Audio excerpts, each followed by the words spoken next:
بسم اللہ الرحمن الرحیم۔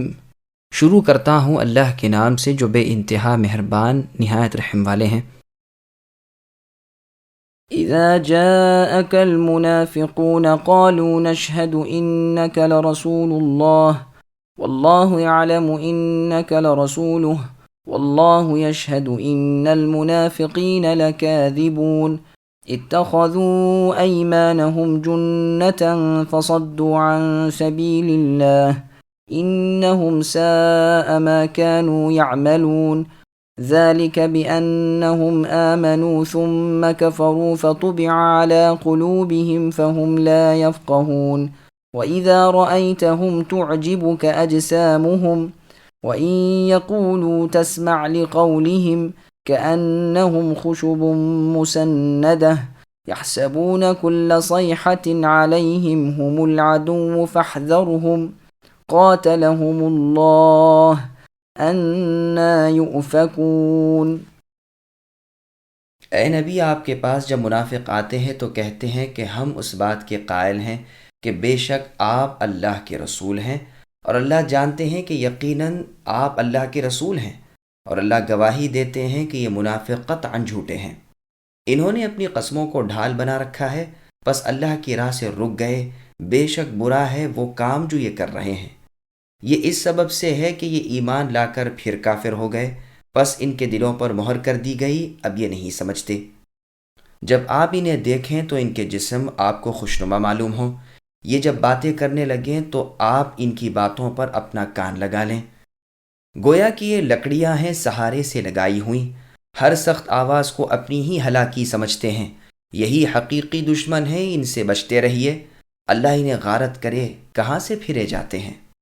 سامعین، اب ان آیتوں کی تفسیر سماعت کیجیے۔ منافقوں کی مذمت۔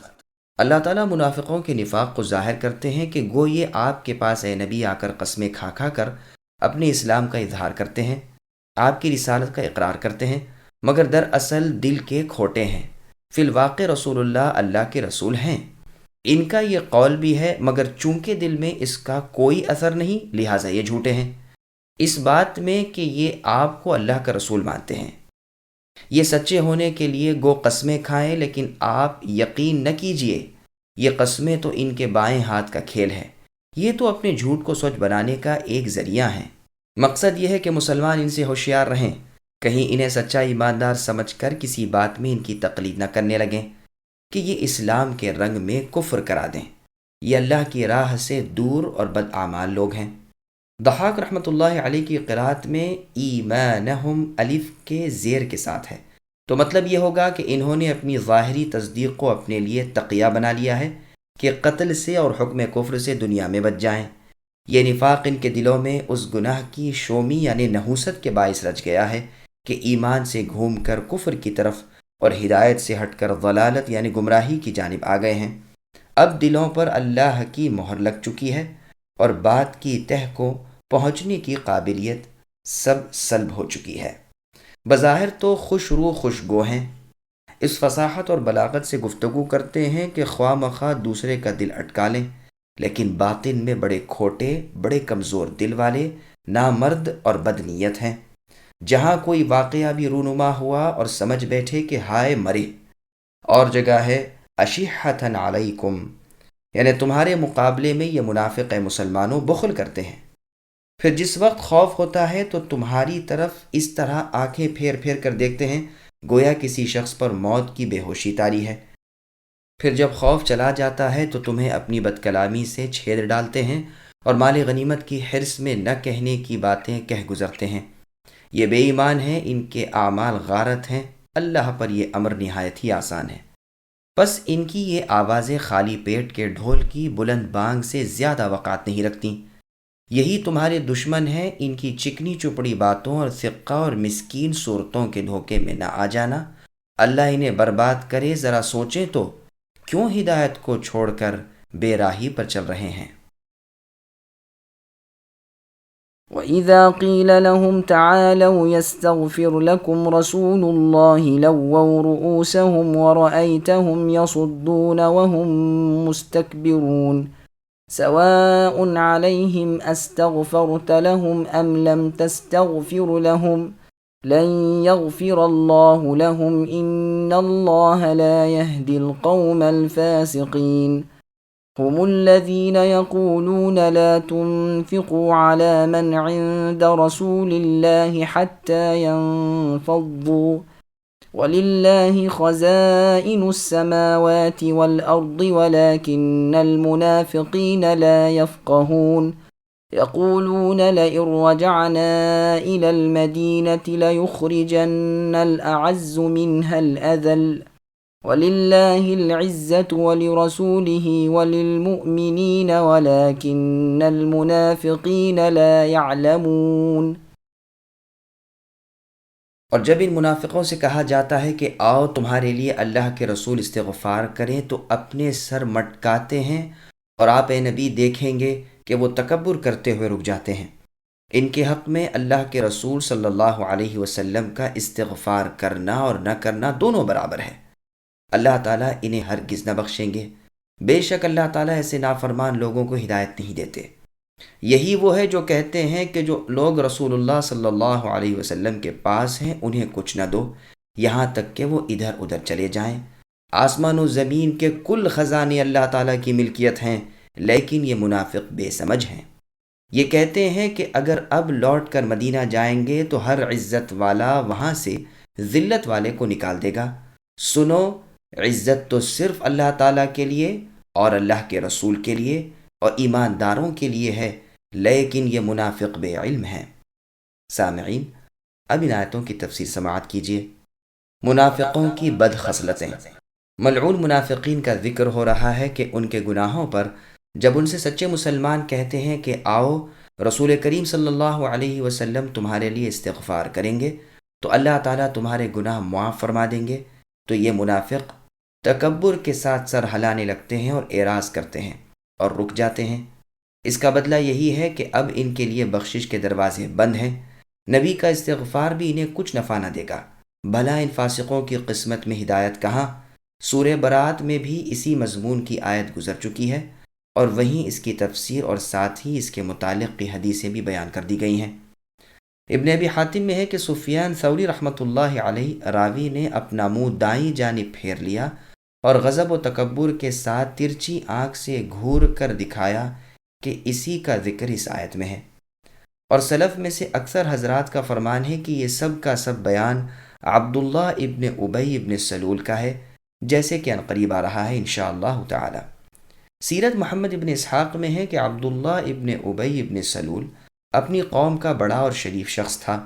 جب نبی صلی اللہ علیہ وسلم جمعے کے دن خطبے کے لیے ممبر پر بیٹھتے تھے تو یہ کھڑا ہو جاتا تھا اور کہتا تھا، لوگو یہ ہیں اللہ کے رسول جو تم میں موجود ہیں، جن کی وجہ سے اللہ تعالیٰ نے تمہارا اکرام کیا اور تمہیں عزت دی۔ اب تم پر فرض ہے کہ تم اللہ کے رسول کی مدد کرو اور آپ کی عزت و تکریم کرو، آپ کا فرمان سنو اور جو فرمائیں بجا لاؤ، یہ کہہ کر بیٹھ جایا کرتا تھا۔ احد کے میدان میں اس کا نفاق کھل گیا اور یہ وہاں سے رسول اللہ کی کھلی نافرمانی کر کے تہائی لشکر کو لے کر مدینے کو واپس لوٹ آیا۔ جب رسول اللہ صلی اللہ علیہ وسلم غزوہ احد سے فارغ ہوئے اور مدینے میں مع الخیر تشریف لائے، جمعے کا دن آیا اور آپ ممبر پر چڑھے تو حسب عادت یہ آج بھی کھڑا ہوا اور کہنا چاہتا ہی تھا کہ بعض صحابہ ادھر ادھر سے کھڑے ہو گئے اور اس کے کپڑے پکڑ کر کہنے لگے، اے اللہ کے دشمن بیٹھ جا، تو اب یہ کہنے کا منہ نہیں رکھتا، تو نے جو کچھ کیا وہ کسی سے مخفی نہیں، اب تو اس کا اہل نہیں کہ زبان سے جو جی آئے بنا کرے۔ یہ ناراض ہو کر لوگوں کی گردنیں پھلانگتا ہوا باہر نکل گیا اور کہتا جاتا تھا کہ گویا میں کسی بد بات کے کہنے کے لیے کھڑا ہوا تھا، میں تو اس کا کام اور مضبوط کرنے کے لیے کھڑا ہوا تھا۔ چند انصاری اسے مسجد کے دروازے پر مل گئے، انہوں نے کہا کیا بات ہے؟ تو کہا میں تو اس کا کام مضبوط کرنے کے لیے کھڑا ہوا تھا، جو چند اصحاب مجھ پر اچھل کر آ گئے، مجھے گھسیٹنے لگے اور ڈانٹ ڈپٹ کرنے لگے، گویا کہ میں کسی بری بات کے کہنے کے لیے کھڑا ہوا تھا، حالانکہ میری نیت یہ تھی کہ میں رسول اللہ کی باتوں کی تائید کروں۔ انہوں نے کہا خیر، اب تم واپس چلو، ہم رسول اللہ سے عرض کریں گے، آپ صلی اللہ علیہ وسلم تمہارے لیے اللہ تعالیٰ سے بخشش چاہیں گے اس نے کہا مجھے کوئی ضرورت نہیں۔ منافقوں کے سردار عبداللہ ابن ابی کا واقعہ۔ قتادہ اور سدی رحمۃ اللہ علیہما فرماتے ہیں یہ آیت عبداللہ ابن ابی کے بارے میں اتری ہے۔ واقعہ یہ تھا کہ اسی قوم کے ایک نوجوان مسلمان نے اس کی ایسی ہی چند بری باتیں رسول اللہ تک پہنچائی تھیں۔ رسول اللہ نے اسے بلوایا تو یہ صاف انکار کر گیا اور قسمیں کھا گیا۔ انصاریوں نے اس صحابی کو ملامت اور ڈانٹ ڈپٹ کی اور اسے جھوٹا جانا۔ اس پر یہ آیتیں اتری اور اس منافق کی جھوٹی قسموں کا اور اس نوجوان صحابی کی سچائی کا اللہ تعالیٰ نے بیان فرمایا۔ اب اس سے کہا گیا کہ تو چل اور رسول اللہ سے استغفار کر، تو اس نے انکار کے لہجے میں سر ہلا دیا اور نہ گیا۔ ابن ابی حاتم میں ہے کہ رسول اللہ صلی اللہ علیہ وسلم کی عادت مبارکہ تھی کہ جس منزل میں اترتے وہاں سے کوچ نہ کرتے جب تک نماز نہ پڑھ لیں۔ غزوہ تبوک میں رسول اللہ کو خبر پہنچی کہ عبداللہ ابن ابی کہہ رہا ہے کہ ہم عزت والے ان ذلت والوں کو مدینہ پہنچ کر نکال دیں گے۔ پس رسول اللہ نے آخری دن میں اترنے سے پہلے ہی کوچ کر دیا۔ اس سے کہا گیا کہ رسول اللہ کے پاس جا کر اپنی خطا کی معافی اللہ سے طلب کر۔ اس کا بیان اس آیت میں ہے۔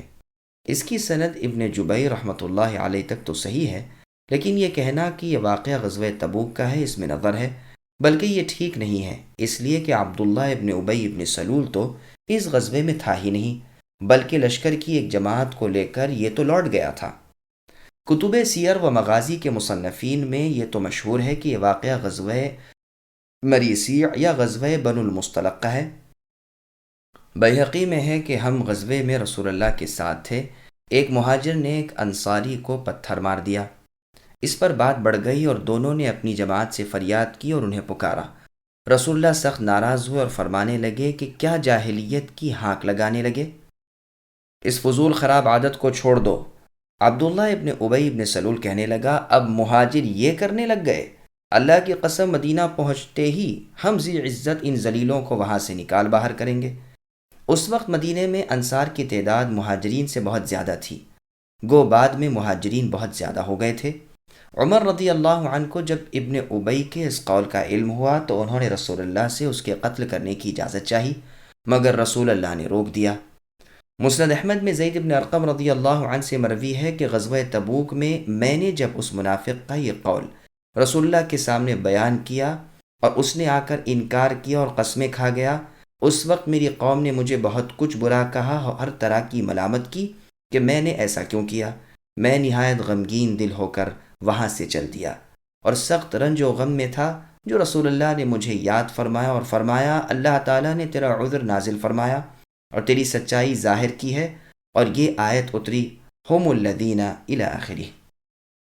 یہ حدیث اور بھی بہت سی کتابوں میں ہے۔ مسند احمد میں زید بن ارقم رضی اللہ عنہ کا یہ بیان اس طرح ہے کہ میں اپنے چچا کے ساتھ ایک غزوے میں تھا اور میں نے عبداللہ ابن ابی منافقوں کے سردار کی یہ دونوں باتیں سنی۔ میں نے اپنے چچا سے بیان کی اور میرے چچا نے رسول اللہ سے عرض کی۔ جب رسول اللہ نے اسے بلایا یعنی عبداللہ بن ابی منافق کو، اس نے انکار کیا اور قسمیں کھا گیا تو رسول اللہ نے اسے سچا اور مجھے جھوٹا جانا۔ میرے چچا نے بھی مجھے بہت برا بھلا کہا کہ مجھے اس قدر غم اور ندامت ہوئی کہ میں نے گھر سے باہر نکلنا چھوڑ دیا، یہاں تک کہ یہ صورت اتری اور آپ نے میری تصدیق کی اور مجھے یہ پڑھ کر سنائی۔ مسند احمد کی ایک روایت میں ہے کہ ایک سفر کے موقع پر جب صحابہ رضی اللہ عنہم کو تنگی پہنچی تو عبداللہ بن ابی نے انہیں کچھ دینے کی ممانعت کر دی۔ رسول اللہ نے جب انہیں اس لیے بلوایا کہ آپ ان کے لیے استغفار کریں تو انہوں نے اس سے بھی منہ پھیر لیا۔ قرآن کریم نے انہیں ٹیک لگائی ہوئی لکڑیاں اس لیے کہا ہے کہ یہ لوگ اچھے جمیل جسم والے تھے۔ ترمذی وغیرہ میں زید بن ارقم رضی اللہ عنہ سے روایت ہے کہ ہم ایک غزوے میں رسول اللہ کے ساتھ نکلے، ہمارے ساتھ کچھ اعراب یعنی دیہات کے لوگ بھی تھے۔ پانی کی جگہ وہ پہلے پہنچنا چاہتے تھے، اسی طرح ہم بھی اسی کی کوشش میں رہتے تھے۔ ایک مرتبہ ایک اعرابی نے جا کر پانی پر قبضہ کر کے حوض پر کر لیا اور اس کے ارد گرد پتھر رکھ دیے اور اوپر سے چمڑا پھیلا دیا۔ ایک انصاری نے آ کر اس حوض میں سے اپنے اونٹ کو پانی پلانا چاہا، اس نے روکا۔ انصاری نے پلانے پر زور دیا، اس نے ایک لکڑی اٹھا کر انصاری کے سر پر ماری جس سے اس کا سر زخمی ہو گیا۔ یہ چونکہ عبداللہ ابن ابی کا ساتھی تھا، سیدھا اس کے پاس آیا اور تمام ماجرا کہہ سنایا۔ عبداللہ بن ابی بگڑا اور کہنے لگا، ان عربیوں کو کچھ نہ دو، یہ خود بھوکے مرتے بھاگ جائیں گے۔ یہ کھانے کے وقت رسول اللہ کے پاس آ جاتے تھے اور کھا لیا کرتے تھے۔ تو عبداللہ ابن ابی نے کہا، تم رسول اللہ کا کھانا ایسے وقت لے جاؤ جب یہ لوگ یعنی اعرابی نہ ہوں۔ رسول اللہ اپنے ساتھیوں کے ساتھ کھانا کھا لیں گے، یہ رہ جائیں گے، یوں ہی بھوکوں مرتے بھاگ جائیں گے، اور اب ہم مدینہ جا کر ان کمینوں کو نکال باہر کریں گے۔ میں اس وقت رسول اللہ کا ردیف تھا، یعنی آپ کے ساتھ آپ کی سواری پر آپ کے پیچھے بیٹھا ہوا تھا، اور میں نے یہ سب سنا۔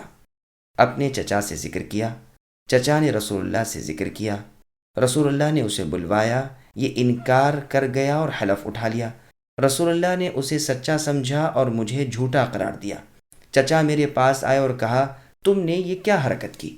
رسول اللہ تم پر ناراض ہو گئے اور تمہیں جھوٹا جانا، اور دیگر مسلمانوں نے بھی تمہیں جھوٹا سمجھا۔ مجھ پر تو غم کا پہاڑ ٹوٹ پڑا۔ سخت غمگینی کی حالت میں سر جھکائے میں رسول اللہ کے ساتھ جا رہا تھا۔ تھوڑی ہی دیر گزری ہوگی جو رسول اللہ میرے پاس آئے، میرا کان پکڑا۔ جب میں نے سر اٹھا کر آپ کی طرف دیکھا تو رسول اللہ مسکرائے اور چل دیے۔ اللہ کی قسم مجھے اس قدر خوشی ہوئی کہ بیان سے باہر ہے۔ اگر دنیا کی ابدی زندگی مجھے مل جاتی، جب بھی میں اتنا خوش نہ ہو سکتا تھا۔ پھر صدیق اکبر رضی اللہ عنہ میرے پاس آئے اور پوچھا کہ رسول اللہ نے تم سے کیا کہا؟ میں نے کہا، فرمایا تو کچھ بھی نہیں، مسکراتے ہوئے تشریف لے گئے۔ آپ رضی اللہ عنہ نے فرمایا، بس پھر خوش ہو۔ آپ رضی اللہ عنہ کے بعد ہی عمر فاروق رضی اللہ عنہ تشریف لائے۔ یہی سوال مجھ سے کیا اور میں نے یہی جواب دیا۔ صبح کو سورہ منافقون نازل ہوئی۔ دوسری روایت میں اس سورت کا منہل اذل تک پڑھنا بھی مروی ہے۔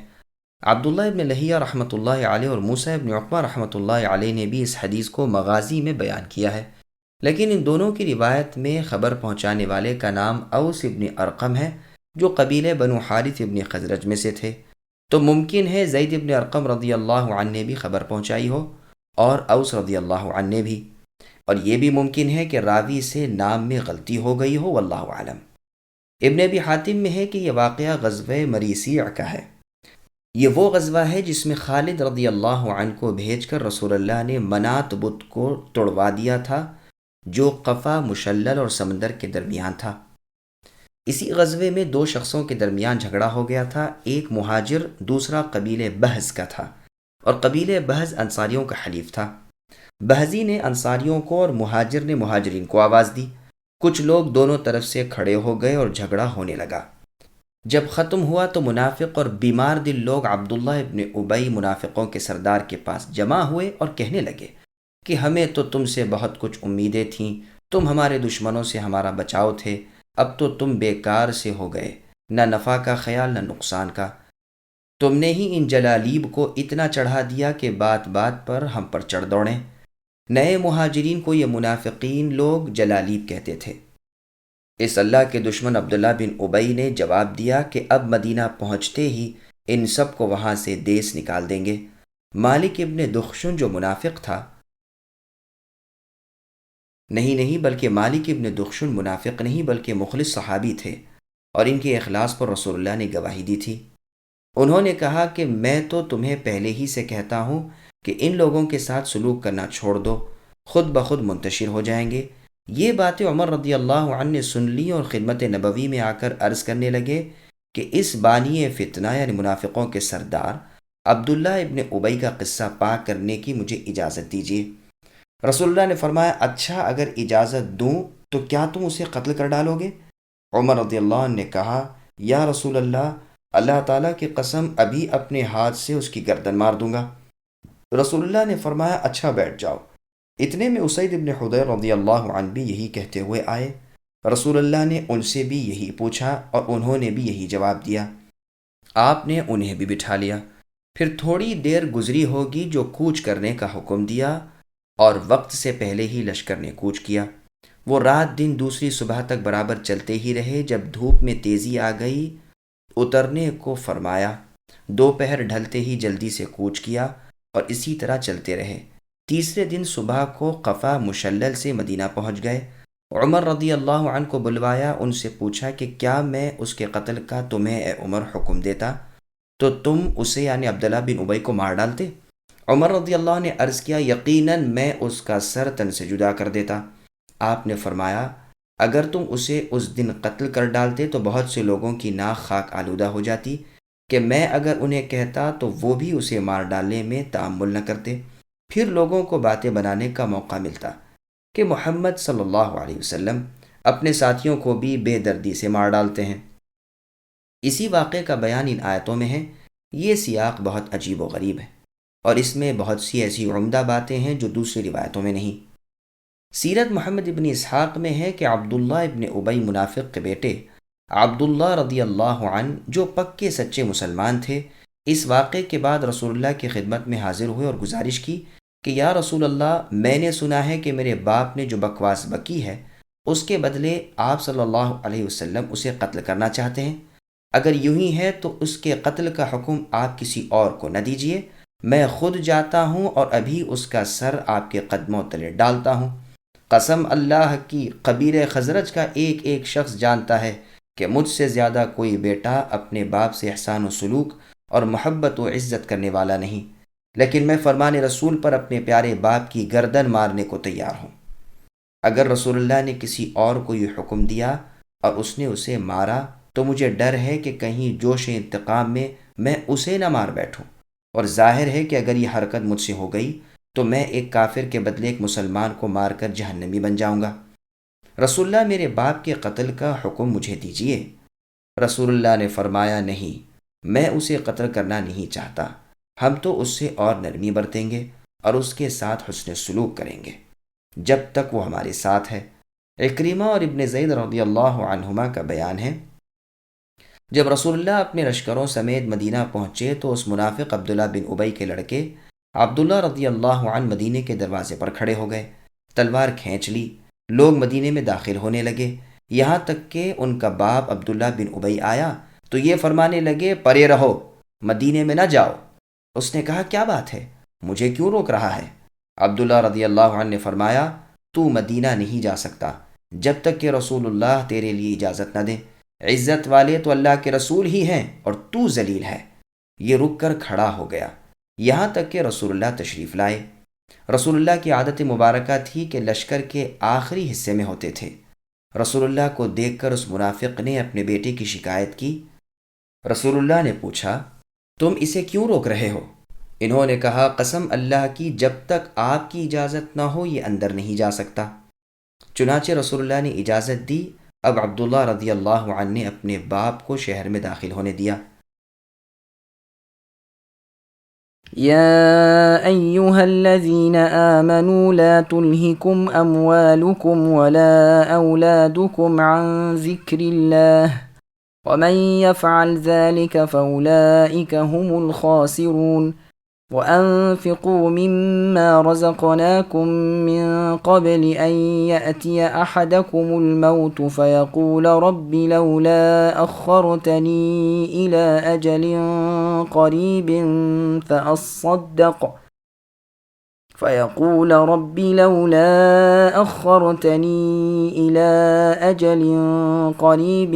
فأصدق وأكن من الصالحين ولن يؤخر الله نفسا إذا جاء أجلها والله خبير بما تعملون۔ اے وہ لوگو جو ایمان لائے ہو، تمہارے مال اور تمہاری اولاد تمہیں اللہ کے ذکر سے غافل نہ کر دے۔ جو ایسا کریں وہ بڑے ہی ضیاءکار یعنی نقصان اٹھانے والے ہیں، اور جو کچھ ہم نے تمہیں دے رکھا ہے اس میں سے ہماری راہ میں اس سے پہلے خرچ کرو کہ تم میں سے کسی کو موت آ جائے تو کہنے لگے اے میرے پروردگار، مجھے آپ تھوڑی سی دیر کی مہلت کیوں نہیں دیتے کہ میں صدقہ کروں اور نیک لوگوں میں سے ہو جاؤں۔ جب کسی کی مدت عمر پوری ہو جائے پھر اسے اللہ تعالیٰ ہرگز مہلت نہیں دیتے، اور جو کچھ تم کرتے ہو اس سے اللہ تعالیٰ بخوبی باخبر ہے۔ سامعین، اب ان آیتوں کی تفسیر سماعت کیجیے۔ مال اور اولاد کی محبت اور اللہ کے ذکر سے غفلت۔ اللہ تعالیٰ اپنے مؤمن بندوں کو حکم دیتے ہیں کہ وہ بکثرت اللہ کا ذکر کیا کریں، اور تنبیہ کرتے ہیں کہ ایسا نہ ہو کہ مال و اولاد کی محبت میں پھنس کر اللہ کے ذکر سے غافل ہو جاؤ۔ پھر فرماتے ہیں کہ جو اللہ کے ذکر سے غافل ہو جائے اور دنیا کی زینت پر ریچ جائے، اپنے رب کی اطاعت میں سست پڑ جائے، وہ اپنا نقصان آپ کرنے والا ہے۔ پھر اپنی اطاعت میں مال خرچ کرنے کا حکم دے رہے ہیں کہ اپنی موت سے پہلے خرچ کر لو، موت کے وقت کی بے کسی دیکھ کر نادم ہونا اور امیدیں باندھنا کچھ نفع نہ دے گا۔ اس وقت چاہے گا کہ تھوڑی سی دیر کے لیے بھی اگر چھوڑ دیا جائے تو جو کچھ نیک عمل ہو سکے کر لے اور اپنا مال بھی دل کھول کر اللہ کی راہ میں دے لے، لیکن اب وقت کہاں، آنے والی مصیبت آن پڑی اور نہ ٹلنے والی آفت سر پر کھڑی ہو گئی۔ اور ایک جگہ اللہ نے فرمایا وَأَنذِرِ النَّاسَ يَوْمَ يَأْتِيهِمُ الْعَذَابُ إِلَى آخر الآیہ، یعنی لوگوں کو اے نبی ہوشیار کر دیجئے جس وقت ان کے پاس عذاب آ جائے گا تو یہ ظالم کہنے لگیں گے اے ہمارے رب، ہمیں تھوڑی سی مہلت مل جائے تاکہ ہم آپ کی دعوت قبول کر لیں اور آپ کے رسول کی اتباع کریں۔ اس آیت میں تو کافروں کی مذمت کا ذکر ہے۔ دوسری آیت میں نیک عمل میں کمی کرنے والوں کے افسوس کا بیان اس طرح ہوا ہے حَتَّى إِذَا جَاءَ أَحَدَهُمُ الْمَوْتُ قَالَ رَبِّ ارْجِعُونِ، یعنی ان میں سے کسی کو موت آنے لگی ہے تو کہتا ہے میرے رب مجھے لوٹا دیجئے تو میں نیک عمل کر لوں۔ یہاں فرماتے ہیں کہ موت کا وقت آگے پیچھے نہیں ہوتا، اللہ خبر رکھنے والے ہیں کہ کون اپنے قول میں سچا ہے اور اپنے سوال میں حق بجانب ہے۔ یہ لوگ تو اگر لوٹائے جائیں تو پھر ان باتوں کو بھول جائیں گے اور وہی کرتوت کرنے لگ جائیں گے جو اس سے پہلے دنیا میں کرتے رہے۔ ابن عباس رضی اللہ عنہما سے ترمذی میں مروی ہے کہ ہر وہ شخص جو مالدار ہو اور اس نے حج نہ کیا ہو یا زکوٰۃ نہ دی ہو، وہ موت کے وقت دنیا میں واپس لوٹنے کی آرزو کرتا ہے۔ ایک شخص نے کہا اللہ کا خوف کیجئے، واپسی کی آرزو تو کافر کرتے ہیں۔ آپ نے فرمایا جلدی کیوں کرتے ہو، سنو قرآن فرماتا ہے۔ پھر آپ نے یہ پورا رکوع تلاوت کر سنایا۔ اس نے پوچھا زکوٰۃ کتنے میں واجب ہے؟ فرمایا 200 اور زیادہ میں۔ پوچھا حج کب فرض ہو جاتا ہے؟ فرمایا جب راہ خرچ اور سواری خرچ کی طاقت ہو۔ ایک مرفوع روایت میں بھی اسی طرح مروی ہے لیکن موقوف ہی زیادہ صحیح ہے، یعنی ابن عباس رضی اللہ عنہما کے اپنے قول سے۔ سامعین الحمدللہ، سورۃ المنافقون کی تفسیر مکمل ہوئی۔